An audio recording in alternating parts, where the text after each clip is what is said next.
Queridos irmãos, com muita alegria, eu quero cumprimentar a todos com a paz do Senhor.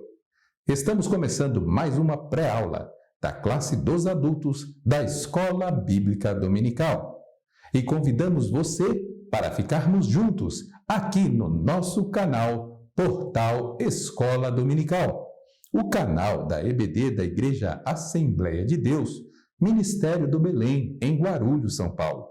E como já dissemos nas aulas anteriores, o tema da nossa revista nesse trimestre é o Apóstolo Paulo, Lições da Vida e Ministério do Apóstolo dos Gentios para a Igreja de Cristo. E na aula de hoje, estudaremos a lição 13, a última lição de 2021, com o tema A Gloriosa Esperança do Apóstolo. Veremos como a doutrina sobre a volta do Senhor e a gloriosa esperança do apóstolo Paulo fortaleceu a sua fé diante da morte. Se você deseja aprender mais sobre esse importante assunto, então continue conosco no seu programa Escola Bíblica Dominical. Curiosidade Bíblica. Você sabia que o apóstolo Paulo foi o que mais escreveu sobre a volta de Jesus? Nenhum outro apóstolo tratou tanto sobre o assunto como Paulo. Vejamos o que nos diz o texto áureo. Texto áureo. Mas nós que somos do dia, sejamos sóbrios, vestindo-nos da couraça da fé e do amor, e tendo por capacete a esperança da salvação. Primeira carta aos Tessalonicenses, capítulo 5, versículo 8. A verdade prática nos diz: a esperança gloriosa da volta de Jesus traz sobriedade para as nossas vidas e disposição para exercer a fé e o amor em esperança. Leiamos agora a leitura bíblica em classe para a lição de hoje. Acompanhe conosco a palavra do Senhor.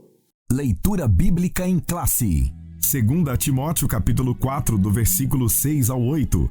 1 Tessalonicenses capítulo 5, do versículo 1 ao 11.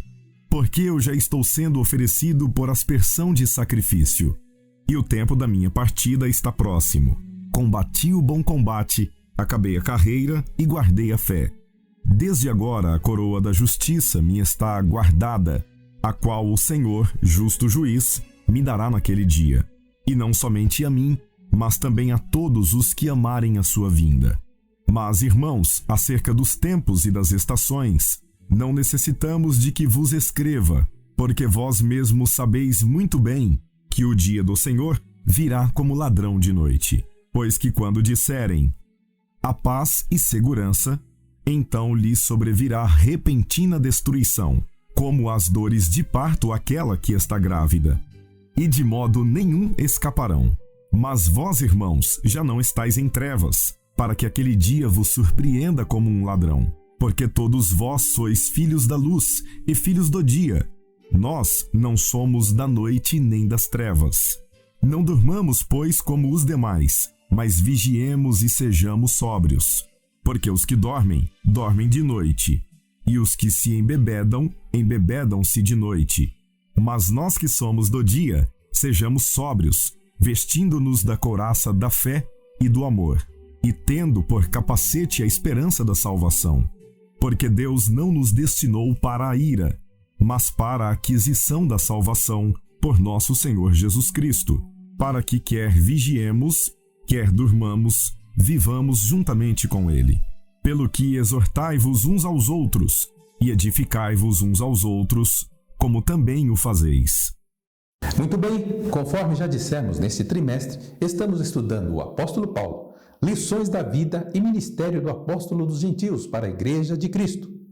E a introdução da última lição desse trimestre nos mostra que não podemos perder a esperança do céu em meio ao sofrimento e tribulações nessa terra. Essa esperança é a fonte da força dos fiéis que se apegam no que Deus realizou em Cristo Jesus. E a garantia dessa esperança é o fato de que o Espírito Santo nos fortalece, renova e confirma a herança eterna do nosso Deus. Que essa esperança do apóstolo Paulo seja a nossa também. Pois bem, vamos à análise da lição de hoje. Tópico por tópico. A lição diz sobre a gloriosa esperança do apóstolo. Já passamos pela introdução e o primeiro tópico trata da consciência de Paulo diante da morte. Isto porque, conforme nós acabamos de ver no texto áudio, na leitura bíblica em classe, Paulo ele já sentia que estava próximo do período em que deixaria a terra, estava próxima à sua morte, sentia que ele já estava sendo oferecido por aspersão de sacrifício. Sentia que o tempo da sua partida estava muito próximo. Todavia, o seu sentimento era de alguém que tinha cumprido a sua missão. Havia combatido o bom combate. E além de ter combatido o bom combate, Paulo também já esperava aquilo que estava sendo guardado para a sua vida ou para a sua alma após a morte. E como nós podemos verificar isso? Primeiro, ele assinala no versículo 8 do capítulo 4 de 2 Timóteo que o seguinte: desde agora a coroa da justiça me está guardada, a qual o Senhor, justo juiz, me dará naquele dia. A morte, primeiro, consciência diante da morte, o primeiro tópico, diz que uma morte é oferecida como oferta de sacrifício, seu corpo oferecido como oferta de sacrifício. O Espírito Santo guiava o apóstolo Paulo em tudo que ele fez sentir, e o tempo da sua partida já estava próxima. Esse sentimento do apóstolo Paulo era de missão cumprida, um sentimento de alguém que combateu o bom combate e de alguém que naquele momento já estava apresentando o seu corpo para Deus. Nós temos que ter esse mesmo sentimento do apóstolo Paulo, para que ao final de nossa jornada nessa terra, tenhamos condições sim de nos apresentar diante de Deus, apresentar a nossa vida diante dele e dizer: combati o bom combate. Para que possamos trilhar esse caminho, na nossa jornada tem que ser firmada. A nossa jornada tem que ser firmada no parâmetro estabelecido por Deus, que o apóstolo Paulo muito bem soube nos apresentar por intermédio das suas cartas, das suas epístolas. O item 1.2 fala que ele combateu o bom combate. É um sentimento de satisfação, é um sentimento de que ele teve diante de Deus, recebido diante de Deus uma missão e para com o próprio Deus ele cumpriu essa missão. No tópico 1.3, ele fala de gratidão e esperança. Paulo estava grato a Deus. E veja que a situação do apóstolo Paulo, quando ele está próximo da morte, ele não está próximo de uma morte natural. Ao contrário, ele está próximo da morte por causa da perseguição. Aflições tomaram conta de todo o seu ministério desde que ele foi iniciado nesse trabalho de evangelização outorgado por Deus. Paulo evangelizou e Paulo foi o responsável principal pela sistematização de toda a teologia bíblica relacionada à parte soteriológica, bibliologia, na parte também de escatologia, que nós vamos estar vendo, porque veja bem, uma escatologia pessoal, uma preparação para a sua morte, é uma projeção que Paulo tinha em relação à sua vida. Sua vida estava chegando ao final e ele se preparava não para a aposentadoria, mas para já deixar esta vida aqui, por causa dos seus encargos, por causa da sua atribuição divina. Paulo tinha certeza que a sua vida não seria, no final, uma vida tranquila, seria uma vida que abruptamente seria retirada pelas perseguições ou pelos perseguidores, tanto os institucionais, os perseguidores do Império Romano, como também Paulo era perseguido por judeus, gentios também. Mas o seu coração era um coração grato. O apóstolo nos ensina que é preciso olhar para o futuro com certeza do nosso galardão, enxergar pela fé que o nosso trabalho não é vão no Senhor, pois há uma coroa de justiça guardada para cada crente em Cristo Jesus. É o que está lá assinalado em 2 Timóteo, capítulo 4, versículo 8. Estamos nas mãos do justo juiz, assinala aqui a comentarista da lição, pastor Helenay Cabral. E é esse sentimento que nós temos que ter. Tudo o que acontece na nossa vida, estando nós com Ele ou sem Ele, é determinado por Ele, é determinado pelo nosso Senhor. Nós temos que estar assim, com o nosso coração guardado nele, para que a nossa fé possa suportar eventuais aflições e tribulações que venhamos a suportar nessa terra. Estamos vivendo um período que ainda em nosso país existe liberdade, ou ao menos formalmente existe uma liberdade para anunciar a pregação do Evangelho. E dentro dessa perspectiva, nós já podemos encaminhar o estudo dessa lição ao tópico 2, que diz o seguinte: a doutrina bíblica de Paulo sobre a volta do Senhor. Então, quando nós analisamos a nossa vida em relação ao término dela, o processo de finalização, quais serão os últimos momentos de nossa vida, nós não sabemos como será esse último momento, mas nós sabemos que haverá um período que esse momento irá se realizar, que é o término da nossa vida. O apóstolo Paulo, na primeira parte, nós vimos que ele se preparou para isso. Todavia, deixou ainda recomendações para a igreja do Senhor. A igreja do Senhor, em algum momento da história, ela vai se deparar com o maior advento que já ocorreu no mundo, que diz respeito à vinda e a volta gloriosa de nosso Senhor e Salvador Jesus Cristo. O livro de 1 Tessalonicenses, ele nos traz com riqueza de detalhes como ocorrerá a vinda de nosso Senhor e Salvador Jesus Cristo. O apóstolo Paulo diz que versículo 2, 1 Tessalonicenses, capítulo 5, diz assim: porque vós mesmos sabeis muito bem que o dia do Senhor virá como ladrão de noite.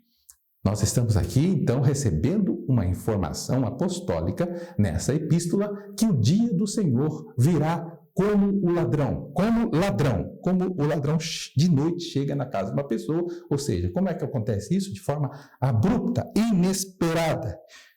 Todavia, temos que prosseguir na leitura, que diz assim no versículo 3, pois que, quando disserem a paz e segurança, então lhes sobrevirá repentina destruição, como as dores de parto, aquela que está grávida, de modo nenhum escaparão.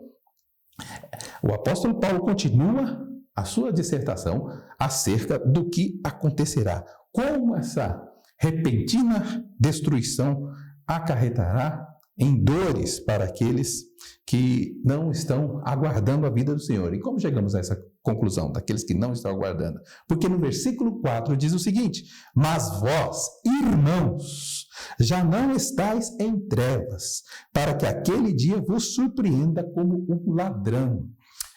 Então aqui nós podemos ver o primeiro aspecto de diferença entre aqueles que esperam o Senhor e aqueles que nem sabem que Cristo vai regressar, ou que nem têm interesse algum em saber sobre a vinda de Jesus. Primeiro, sobre aqueles que não têm interesse, sobre os ímpios, sobre aqueles que estão distantes, sobre aqueles que não querem ouvir falar sobre o sacrifício de Cristo, sobre o pecado, aqueles que não querem ouvir falar sobre o evangelho da salvação, esse dia virá como um ladrão, como de um ladrão. À noite, em completa desarmonia com a esperança de vida daquela pessoa. A pessoa vai estar vivendo, comendo, bebendo, casando-se, dando-se em casamento. Todavia, o dia do Senhor para essa pessoa será um dia de terror, virá como um ladrão à noite, atacando. Segundo ponto, para a igreja, como será isso? Mas para vós, que já não estáis em trevas, aquele dia vos já não estáis em trevas, para aquele dia vos surpreenda como ladrão.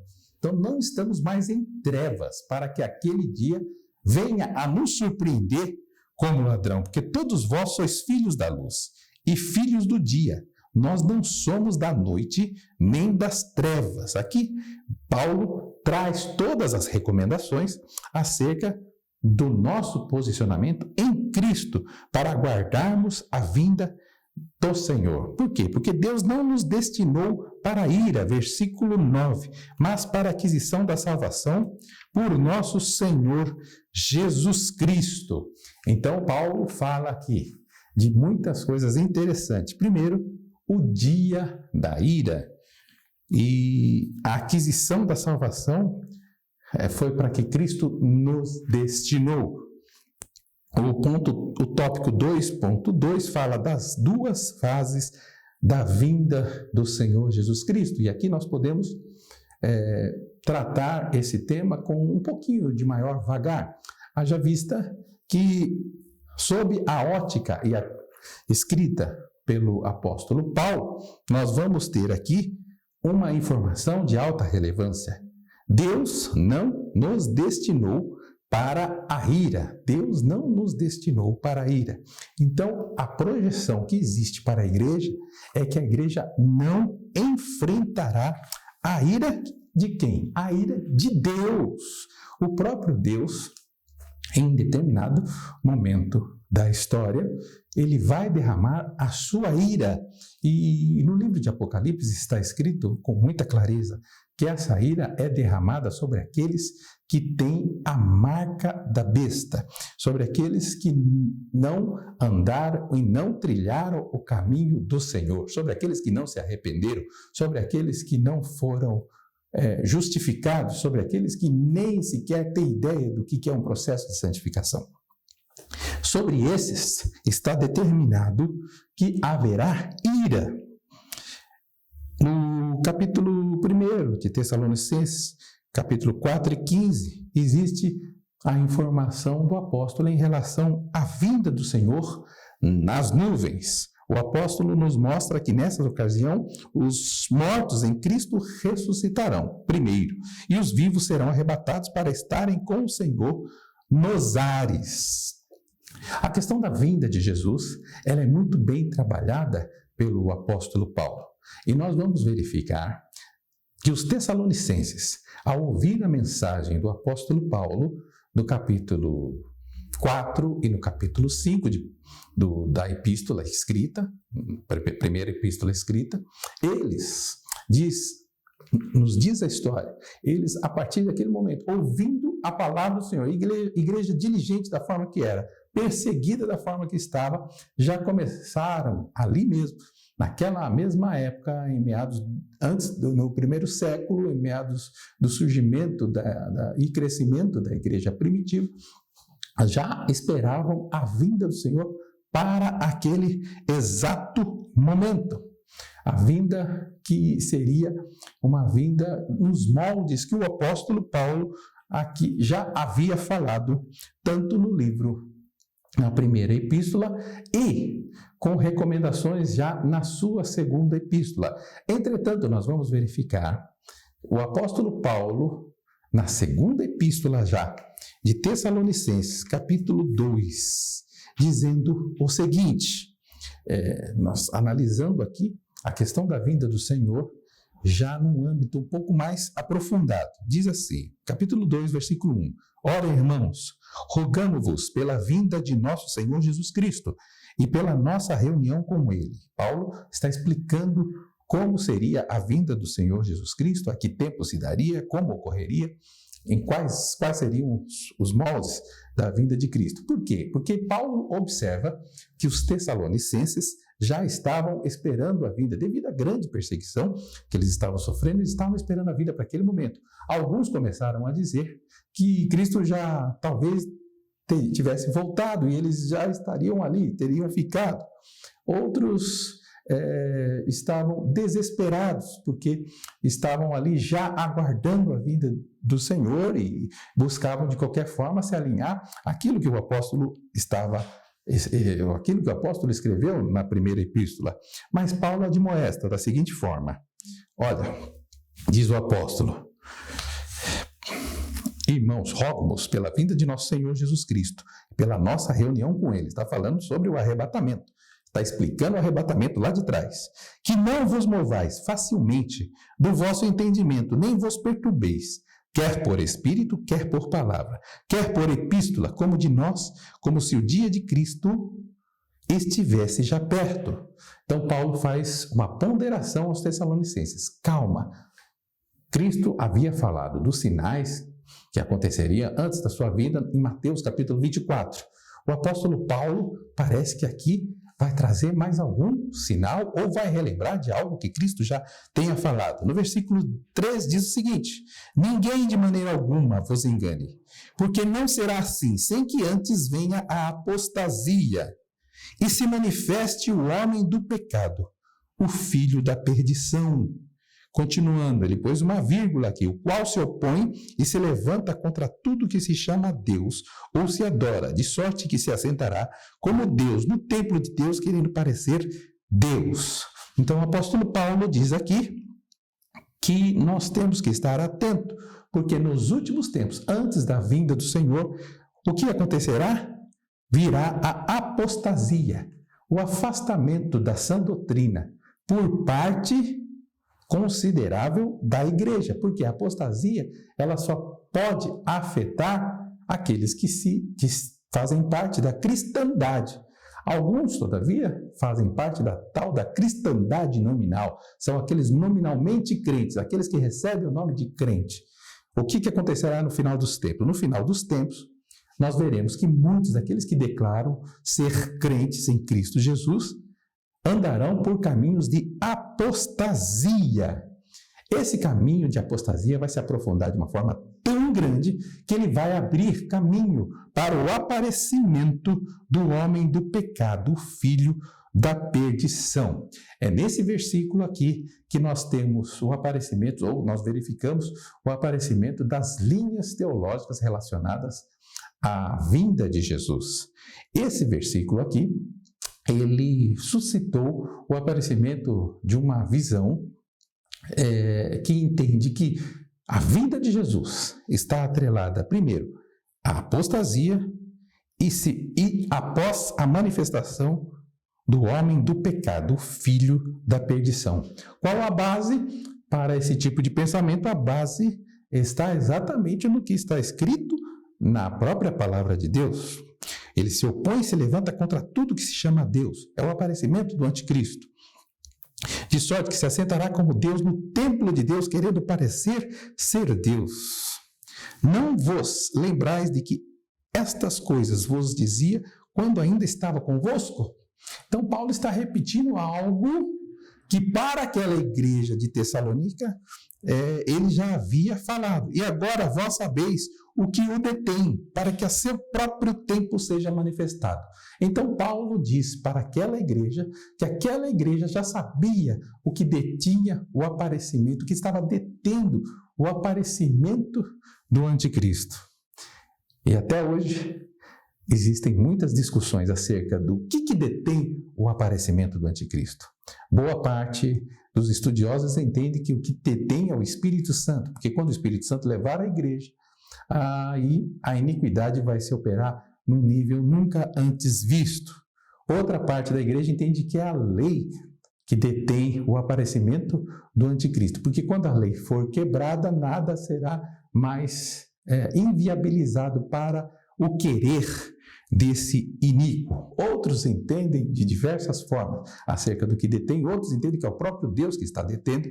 Agora, o que o apóstolo Paulo escreveu para essa igreja de Tessalônica? Somente eles, lá em Tessalônica, é que tinham essa ciência. Isso não foi revelado. O apóstolo Paulo simplesmente, ele faz esse tipo de informação, ele presta esse tipo de informação, mas não traz a informação efetivamente acerca do que efetivamente detém o anticristo para que ele venha efetivamente aparecer. No tópico 3, nós vamos analisar a seguinte observação sobre a grande tribulação. Então nós lemos aqui uma parte do livro de Tessalonicenses que divide os vários entendimentos. E nós temos que nos aprofundar em relação à questão da vinda de Jesus. Por que eu digo isso? Temos que nos aprofundar. Primeiro, porque sentimos essa necessidade. Paulo fala que nós temos que amar o dia da sua vinda. Então, temos condições de fazer uma projeção de quando será a vinda de Jesus? Não temos. Nós temos simplesmente pistas do princípio de dores, dos princípios de dores, que estão lá em Mateus capítulo 28, Mateus capítulo 24, e seus correspondentes, tanto em Lucas como em Marcos. Temos o livro de Apocalipse, que nos informa acerca das 7 igrejas do Apocalipse, do capítulo 4 e 5, a coroação de nosso Senhor Jesus Cristo. Temos o capítulo 7, 8, o capítulo 9, que também trata ali tanto, a partir do versículo 6, dos selos que são abertos, a consequência dos selos, a liberação dos 4 cavalos, os 4 cavaleiros do Apocalipse. Nós vamos ver também, em relação a isso, as 7 trombetas do Apocalipse. Nós vamos ver ainda o derramamento das 7 taças da ira de Deus, o juízo de Deus para com Babilônia, o juízo de Deus para com o anticristo, para com o falso profeta, o juízo de Deus finalmente no capítulo 20 de Apocalipse para o dragão, o período de milênio que ocorrerá, e a revolta produzida por Satanás e o seu julgamento, onde ele será, juntamente com todos estes que nós acabamos de falar, onde eles serão lançados no lago de fogo. Como abordar uma situação tão estreita no que diz respeito a questões complexas? Temos aí, em relação à vinda de Jesus, vários pontos a serem estudados com profundidade. Então, qual a melhor forma de estudarmos a vinda do Senhor Jesus e a nossa reunião com Ele? Primeiro, lendo a palavra de Deus, de Gênesis a Apocalipse, cuidando da nossa vida, nos preparando, sem saber efetivamente qual é o dia em que Cristo irá voltar. Nós temos, todavia, que nos preparar para alguns pontos. Nós temos, em relação à vinda de Cristo, várias observações feitas pelo próprio apóstolo Paulo, tanto no livro de Tessalonicenses, como no livro de Coríntios, principalmente em 1 Coríntios, capítulo 15, onde o apóstolo Paulo discorre acerca da ressurreição. Então, o apóstolo Paulo, ele sistematiza toda a teologia que trata da escatologia. Para nós termos um melhor aprofundamento nessa matéria, nós temos que ler o que o apóstolo Paulo escreveu. Saberemos em Romanos, desde o capítulo 1 até o seu último capítulo, tudo que o apóstolo fala acerca da salvação, da degradação da humanidade, do afastamento da humanidade e do plano de salvação para com aqueles que são chamados por Deus. Em Romanos, vamos ver em Coríntios, vamos ler no livro de Efésios, principalmente Efésios, capítulo 2, que trata do tema da salvação. A partir do versículo 11, o apóstolo Paulo fala da união entre gentios e também relacionada à igreja, gentios e judeus, formando a igreja de Cristo. E o apóstolo Paulo sistematiza, informa, nos diz como se dará este dia. E essa é a melhor forma de nós estudarmos a palavra de Deus. Tendo esta consciência, a consciência de que foi dada ao apóstolo Paulo, por intermédio do Senhor, essa função de explicitar, de sistematizar e informar como será o arrebatamento da igreja. É interessante nós verificarmos que nenhum outro pode ultrapassar a linha que fora ali estabelecida. Não podemos ter como base para a nossa análise os escritos de Santo Agostinho ou São Tomás de Aquino, com as suas respectivas opiniões.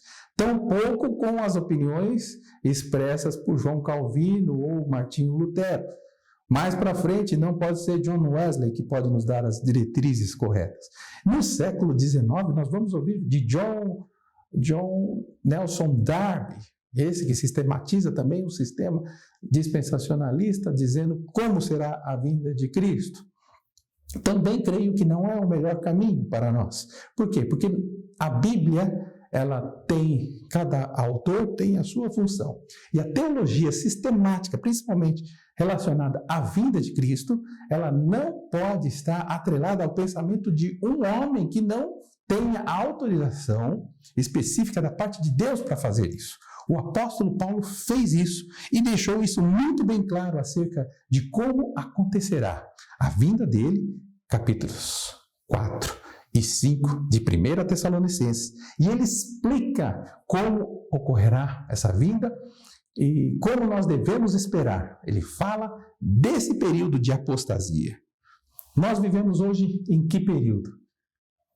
Creio eu que o período de apostasia mais aprofundado da história. Hoje, nós não vivemos mais naquele período só do pecado. Digo isso só do pecado, não como eufemismo, para querer amenizar a situação. Não. Vivemos hoje uma situação que o pecado não mais já está imperando. Por quê? O que está imperando? Está imperando já a iniquidade. O homem está vivendo hoje num período chamado iniquidade. O que é isso? A iniquidade é quando o pecado está tão absorvido, o pecado está tão vivenciado, que ele deixa de ser, inclusive, verificado. Esse é o período e, por causa disso, nós estamos aguardando a vinda do Senhor, por causa desse período de iniquidade que estamos vivendo, que nos demonstra que a vinda de Jesus está muito próxima. Com isso, meus irmãos, professores, nós encerramos aqui essas poucas observações de um assunto que poderia e que pode ser muito mais explorado, focado basicamente aqui na vida do apóstolo Paulo. Estivemos todo esse trimestre falando de pontos essenciais para o crescimento da igreja. Deixamos aqui o nosso abraço a todos, a alegria e a satisfação por ter estado com os irmãos nesse trimestre. Continue conosco em todo o próximo trimestre, onde estaremos juntos, e vamos agora às nossas considerações finais.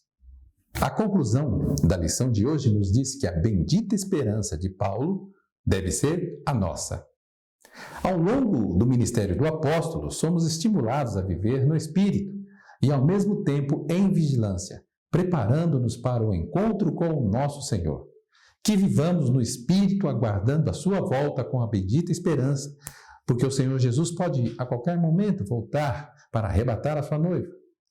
Andemos, pois, no Espírito. Muito bem, vamos fazer agora o nosso momento de oração. Antes, porém, eu quero deixar aqui, de todo o meu coração, o agradecimento para todos os nossos colaboradores, você que esteve conosco, esteve assistindo os nossos vídeos, esteve aí estudando conosco, que Deus continue te abençoando.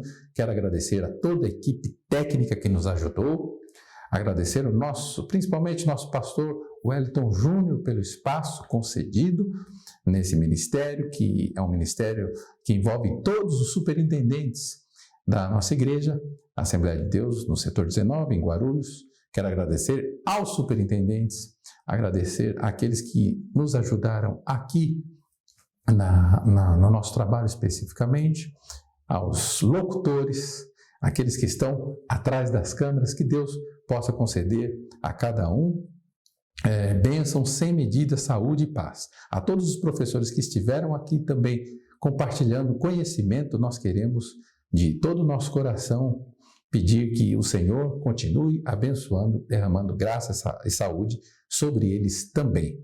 Fiquem com Deus e que Deus esteja conosco também em 2022. Vamos orar.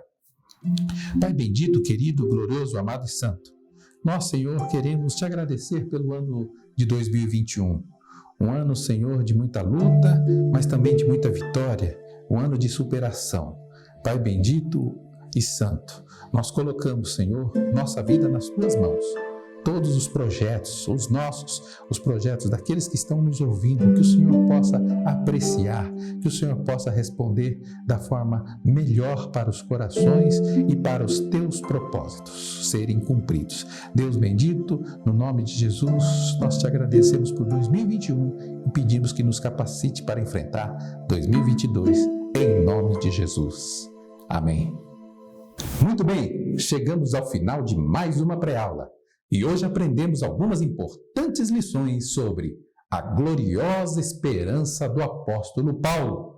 E na próxima semana iniciaremos o primeiro trimestre de 2022, onde o tema da nossa revista de adultos será a supremacia das Escrituras, a inspirada, inerrante e infalível Palavra de Deus. E o tema da lição 1 é o seguinte: a autoridade da Bíblia. Queremos agradecer a você por ter acompanhado conosco o estudo dessa importante lição. E se você gostou desse vídeo, se inscreva no nosso canal que está aparecendo na sua tela, aqui abaixo. Ative o sininho para você ficar por dentro da nossa próxima pré-aula e compartilhe com os seus professores, com seus alunos ou com seus amigos, irmãos da sua igreja ou das suas redes sociais. Que Deus em Cristo Jesus abençoe a todos e até a próxima pré-aula, permitindo Deus. E não se esqueça, vivamos o dia de hoje como se Cristo voltasse amanhã. Até 2022. Feliz Ano Novo!